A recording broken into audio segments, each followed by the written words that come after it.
다같이 사도신경으로 신앙고백 드리겠습니다. 전능하사 천지를 만드신 하나님 아버지를 내가 믿사오며 그 외아들 우리 주 예수 그리스도를 믿사오니 이는 성령으로 잉태하사 동정녀 마리아에게 나시고 본디오 빌라도에게 고난을 받으사 십자가에 못 박혀 죽으시고 장사한 지 사흘 만에 죽은 자 가운데서 다시 살아나시며 하늘에 오르사 전능하신 하나님 우편에 앉아 계시다가 저리로서 산자와 죽은 자를 심판하러 오시리라. 성령을 믿사오며 거룩한 공예와 성도가 서로 교통하는 것과 죄를 사하여 주시는 것과 몸이 다시 사는 것과 영원히 사는 것을 믿사옵나이다. 아멘. 오늘 우리에게 주신 하나님 말씀은 구약성경 민수기 19장 9절과 10절의 말씀입니다. 구약성경 228페이지에 있는 민수기 19장 9절과 10절의 말씀, 구약성경 228페이지에 있습니다. 민수기 19장 9절과 10절의 말씀을 제가 읽어 드리겠습니다. 이에 정결한 자가 암송아지의 죄를 거두어 진영 밖 정한 곳에 둘지니 이것은 이스라엘 자손 회중을 위하여 간직하였다가 부정을 씻는 물을 위해 간직할지니 그것은 속죄의 죄니라. 암송아지의 죄를 거둔 자도 자기의 옷을 빨 것이며 저녁까지 부정하리라. 이는 이스라엘 자손과 그 중에 거류하는 외인에게 영원한 율례니라. 아멘. 오늘 주신 말씀을 가지고 죄사함을 받게 하는 물이라는 제목으로 말씀의 은혜를 함께 나누도록 하겠습니다. 오늘 우리에게 주신 성경 말씀은 우리가 죄로 부정하게 되었을 때 하나님께서 그 죄를, 특별히 광야 생활을 하고 있는 이스라엘 백성들에게 다시금 깨끗해지고 정결하게 되는 방법으로서 그들의 죄를 씻어주는 물을 만들어 주시는, 그 물을 만드는 방법을 가르쳐 주시고 그 물로 씻었을 때 그들의 부정함이 씻겨질 수 있다고 하는 그 방법, 길을 가르쳐 주신 것에 대해서 우리가 묵상하며 하나님이 주신 귀한 은혜를 나누는 시간 되기를 주님의 이름으로 소원합니다. 우리가 믿는 하나님은 거룩하신 분입니다. 그래서 그 하나님은 자신을 섬기는 자들에게도 이렇게 말씀하시죠. 내가 거룩하니 너희도 거룩해야 된다.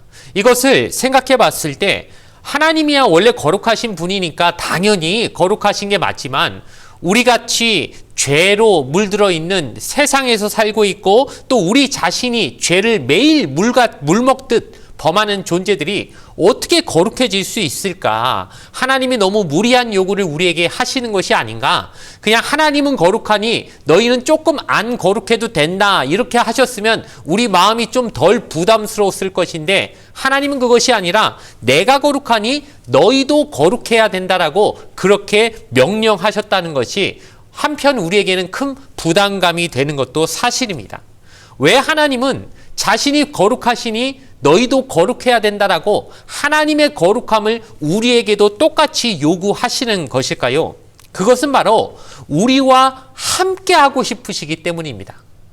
예를 들어 이스라엘 백성들이 하나님과 동떨어져 산 것이 아니라 하나님의 임재를 상징하는 그 성막이 이스라엘 백성이 행진할 때도 그 중심에 하나님의 성막이 있는 것이고 또 그들이 멈춰 섰을 때 진을 칠 때도 성막을 중심으로 동서남북으로 이스라엘 12지파가 진을 치게 만드심을 통하여 항상 이스라엘 백성 한가운데 계신 하나님, 그들과 함께 하시고 그들과 함께 머무시는 하나님을 그들에게 보여주신 하나님의 뜻, 즉 하나님은 지금도 우리와 함께 하길 원하시지 우리와 멀리 동떨어져 계신 분으로 계시고 싶지 않다는 걸 우리에게 말씀해 주신다는 것입니다.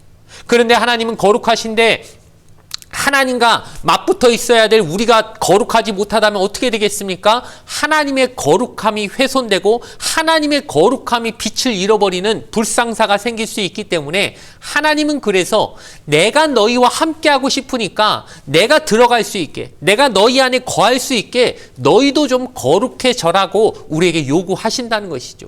즉 깨끗하게 옷을 입은 사람이 더러운 곳에 가면은 그 더러움이 묻을 수밖에 없지 않습니까? 그러니 그 더러운 곳에 들어가고는 싶은데 너무 더러우니까 야 여기 좀 청소 좀 해라. 이렇게 더러우면 내 깨끗하게 입은 내 상태로 어떻게 그 안에 들어가서 너와 함께 교제할 수 있겠느냐. 제발 좀 청소해라. 너희 집 좀 깨끗하게 만들어라 하는 말과 똑같이 여길 수 있다는 것입니다.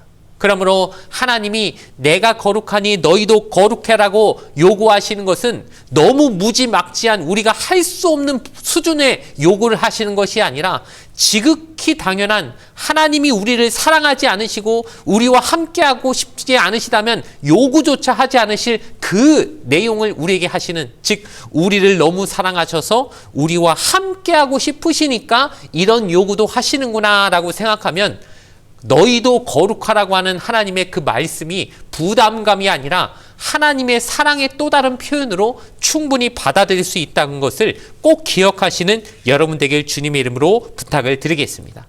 그리하여 하나님은 광야 생활을 하는 이스라엘 백성들에게도 너희가 날마다 이렇게 나에게 가까이 나오기 위해서는, 나와 함께 머물기 위해서는 너희가 계속 거룩함을 유지해야 되는데 인간은 어쩔 수 없이 매일 물 먹듯 죄를 지는 존재니까 어떻게 해야 되겠습니까? 죄를 아예 안 짓게 하는 방법은 없으니 죄를 짓고 나면 깨끗하게 씻는, 즉 정결하게 영적으로 말하면 회개한다고 하는 것과 마찬가지로 끊임없이 그 죄를 씻는 작업을 해야 정결함을 유지하고 거룩함을 유지할 수 있기 때문에 그 방법을 가르쳐 주신 것이 바로 오늘 우리에게 주신 성경 말씀에 암송아지의 재를 통해서 부정을 씻는 물을 만들라고 하는 그 명령을 하셨다는 것입니다.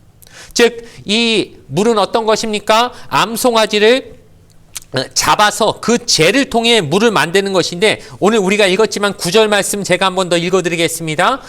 이에 정결한 자가 암송아지의 재를 거두어 진영 밖 정한 곳에 둘지니 이것은 이스라엘 자손 회중을 위하여 간직하였다가 부정을 씻는 물을 위해 간직할지니 그것은 속죄제니라. 아멘. 이 암송아지를 불에 태운 그 재를 모아가지고 그것을 물에 타가지고 물을 만든 다음에 이 물을 가지고 어떻게 하라는 것입니까? 끊임없이 우리의 부정함을 씻으라고 합니다. 그리고 그 부정함을 씻는 물로 깨끗이 씻겨야만 하나님 앞에 나올 수 있는 거룩함을 유지할 수 있다고 우리에게 가르쳐 주신다는 것이죠. 이것이 신약으로 넘어가면 무엇을 상징하겠습니까? 암송아지가 죽어야만, 희생해야만 그 죄를 만들 수 있고 그래야만 우리가 깨끗함을 얻을 수 있다면은 먼저 우리의 부정함을 씻기 위해선 무엇이 선행되어야 되겠습니까? 바로 누군가의 희생이 먼저 돼야 된다는 걸 우리에게 가르쳐 주시는 것이고 이것은 바로 신약 시대에 우리에게 오셔서 우리를 위해 희생하신 예수님의 희생을 예표하는 사건이라고 말할 수 있다는 것입니다. 그러므로 우리가 어떻게 하나님 앞에 감히 나갈 수 있습니까? 우리 같은 죄인이 어떻게 하나님 앞에 감히 나와서 예배드리고 하나님을 직접적으로 이렇게 맞이할 수 있겠습니까? 거룩하지 않으면 절대 불가능한 것인데 우리의 거룩을 유지하게 하기 위해서는 바로 예수 그리스도의 희생이 먼저 있었다는 사실을 절대 까먹지 말아야 되는 이유가 바로 이 암송아지의 재로 부정함을 씻었던 이스라엘 백성들의 사례에서도 우리가 깨달을 수 있다는 것입니다. 또한 이 물을 가지고 하나님은 어떻게 요구하시냐면 이스라엘 백성뿐만 아니라 그 안에 함께 살고 있는 모든 이방인들조차 이 물로 씻으면 너희도 똑같이 깨끗함을 입는다고 하시면서 이 물이 무슨 이스라엘 백성들에게만 효력이 있는 것이 아니라 남녀노소 부자거나 가난하거나 지위가 높으나 낮으나 피부 색깔이 검으나 희나 전혀 상관없이 누구에게나 적용된다고 하는 보편적인 은혜에 관해서 또한 말씀해주고 계시는 것입니다. 10절 말씀도 제가 한번 읽어드리겠습니다. 암송아지의 죄를 거둔 자도 자기의 옷을 빨 것이며 저녁까지 부정하리라. 이는 이스라엘 자손과 그 중에 거류하는 외인에게 영원한 율례니라. 아멘. 바로 그 이스라엘 백성들이 애굽에서 나올 때 그들만 나온 게 아니라 같이 애굽에서 종살이하는 수많은 잡다한 민족들까지 함께, 야, 저 이스라엘 민족들 회방돼서 나갈 때 우리도 덩달아서 이 기회에 우리도 이 노예 생활, 지긋지긋한 이 노예 생활 좀 그만두고 같이 따라 나가자. 이때 아니면 자유를 얻을 수가 없다 하면서 그냥 딸려 나온 수많은 이스라엘 주변에 있는 잡다한 이방 민족들도 함께 나왔다는 겁니다. 그런데 그들이 이스라엘과 함께 이제 40년 광야 생활을 함께 하고 있는데 그들도 역시 죄 짓지 않겠습니까? 근데 그들은 하나님 앞에 나오려면 역시 그들도 부정을 늘 씻고 거룩함을 유지해야 될 것인데, 만약 암송아지의 재로 만든 그 부정함을 씻게 해주는 물이 이스라엘 백성들에게만 효력이 있고 이방 사람들은 아무리 그거 갖다 발라도 아무리 그거 해도 전혀 죄가 씻어지지 않는다면 그들은 하나님 앞에 나올 수가 없는 것이고 은혜를 받을 수가 없는 것입니다. 그런데 하나님은 공평하게 그 은혜를 똑같이 주시면서 너희도 상관없다. 이스라엘 그 혈통적으로는 이스라엘인이 아니라고 할지라도 상관없다.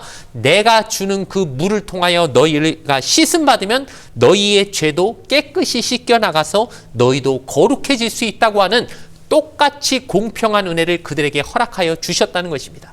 이것도 역시 신약 시대에 와서 예수님을 믿는 사람들이면 이방인이든 사마리아인이든 상관없이 예수님은 똑같이 대하지 않으셨습니까? 오히려 이방인들이 훨씬 더 유대인들보다 칭찬받는 경우가 많았지요. 로마 백부장이라든가 수로보니게 여인, 그리고 사마리아 우물가의 그 여인 등등 예수님을 만나고 예수님께 은혜 입은 사람들은 오히려 이방인들, 혈통적으로 이스라엘이 아닌 사람들 중에 더 많았다는 것을 우리가 알고 있습니다. 바로 예수님이 우리에게 주신 그 희생의 은혜는 우리 모든 사람들이 그것을 믿기만 하면 얼마든지 받을 수 있는 공평한 은혜라는 사실을 우리에게 분명히 알려주시는 것임을 우리는 기억해야 할 것입니다.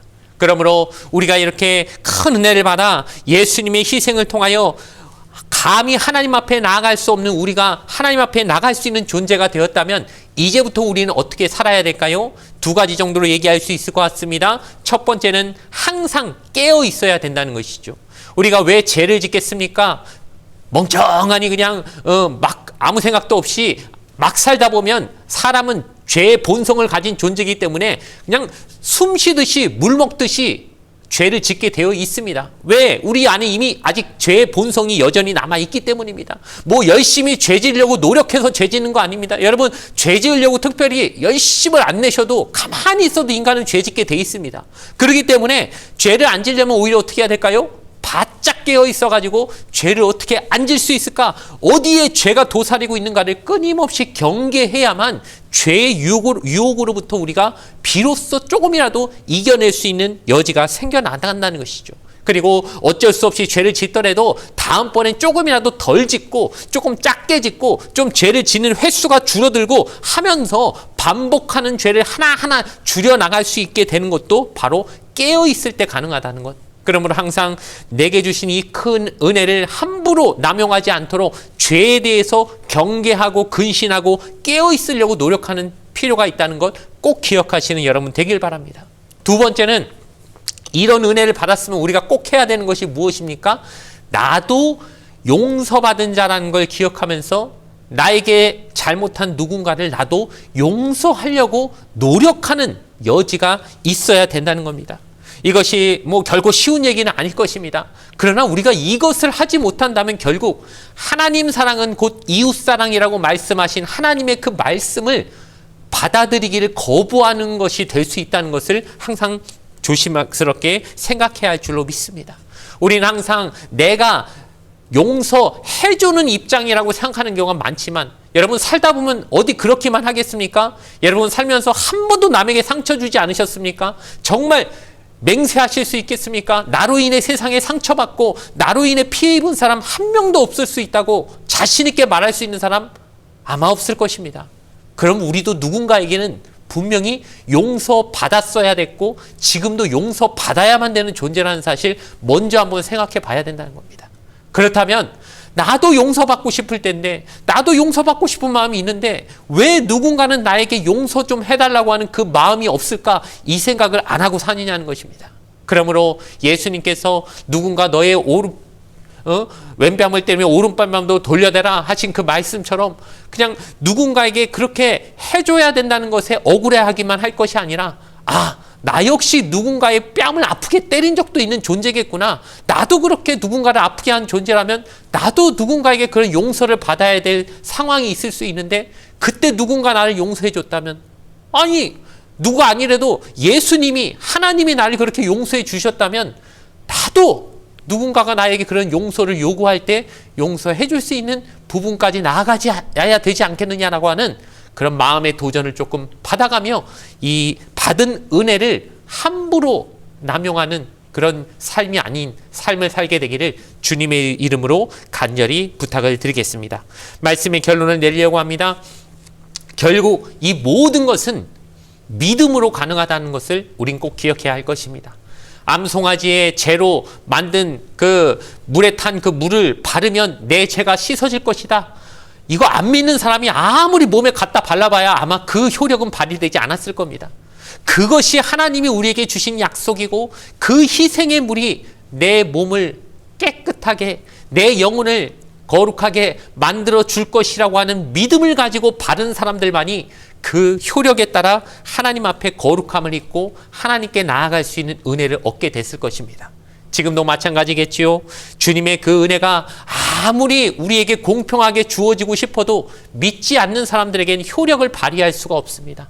결국 그 은혜가 나 같은 죄인도 주님의 희생을 통하여 거룩해질 수 있다고 하는 주님의 희생의 그 은혜만이, 예수님의 십자가만이 나를 거룩하게 할 수 있다고 하는 그 믿음 하나 붙잡고 하나님 앞에 나아갈 때, 눈에 보이는 것 같지 않지만 내가 거룩한지 안 거룩한지 뭐 겉으로 보이겠습니까? 그 영적인 부분인데, 내가 회개하기 전에는 더러운 죄로 가득했지만 회개하고 나면 내가 깨끗이 씻음 받았다는 거 뭐 눈으로는 안 보이지만 우리의 마음으로, 우리 영적으로 그것이 시원하게 깨끗하게 바뀌어진 그 자신을 누구보다 내 영이 확실히 알고 있지 않겠습니까?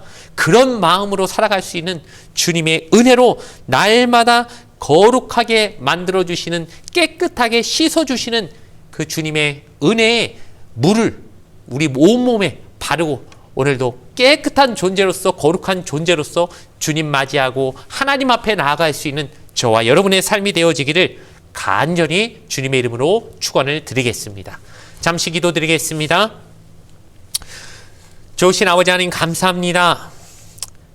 먹보다 더 검은 우리 죄를 주님의 보혈로 씻어주시기 위하여 십자가에 달리셔서 우리에게 참된 구원의 은혜를 베풀어 주시니 감사합니다.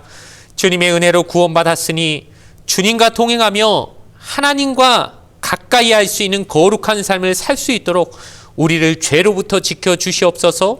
죄는 멀리하고 날마다 깨어 죄에 빠지지 않도록 기도하며, 또한 나에게 용서를 받아야 될 누군가를 주님의 용서를 받은 은혜를 통하여 그도 용서할 수 있는 그런 용기를 가지며 오늘 하루를 시작할 수 있도록 주님께서 인도하여 주시옵소서. 감사드리며 예수님의 이름으로 기도드리옵나이다. 아멘. 주기도문으로서 예배를 모두 마치겠습니다. 하늘에 계신 우리 아버지여, 이름이 거룩히 여김을 받으시오며 나라가 임하시오며 뜻이 하늘에서 이루어진 것 같이 땅에서도 이루어지이다. 오늘 우리에게 일용할 양식을 주시옵고 우리가 우리에게 죄 지은 자를 사하여 준 것 같이 우리 죄를 사하여 주시옵고 우리를 시험에 들게 하지 마시옵고 다만 악에서 구하시옵소서. 나라와 권세와 영광이 아버지께 영원히 있사옵나이다. 아멘.